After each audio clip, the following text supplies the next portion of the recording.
I think there are lots of people who avoid using oil paints thinking that they're really toxic. In fact, I think this is a bit of a myth that's generated around oil painting that leads some people to avoid this medium. The reality is that the vast majority of oils are non-toxic unless you actually eat the paint, which may actually be a concern if you have a young toddler hanging around.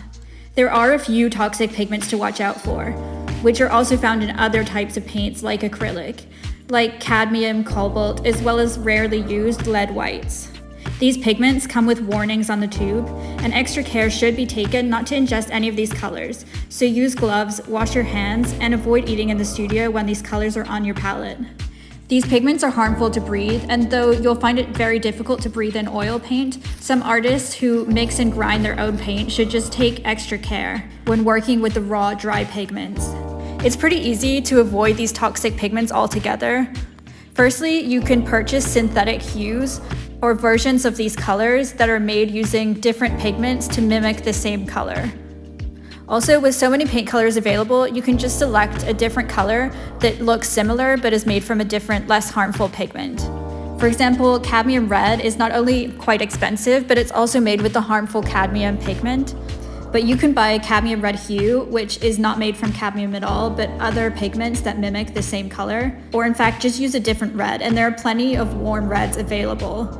In fact, I would say that some are better than cadmium red because cadmium red is so opaque and strong, it's difficult to mix into other colors. When people talk about the smell of oils, what they're actually talking about is the solvent. Oil paint itself doesn't smell. The solvent is actually where most of the toxins come from when painting with oils. Yet it's actually so easy to use low toxicity, slow evaporating solvents like Gamsol, or even to just go completely solvent free by washing your brushes in safflower or some other type of oil. The solvent you select goes the biggest way in reducing the harmful effects of your painting. Some artists do swear by fast evaporating solvents like turpentine, but I would say the majority of artists go their whole careers using low toxicity solvent, going solvent free, or even using water-based oil paints. It's also important to remember that what's safe for humans and what's safe for the environment are actually two different things. At some point I'll do a video on disposing of your oil paint waste safely, because what's harmless for humans may cause ecological harm when you pour it down the sink. But overall, oil paints are far less toxic than people think, and by not allowing yourself to use them, you're missing out on what is a really, really wonderful medium.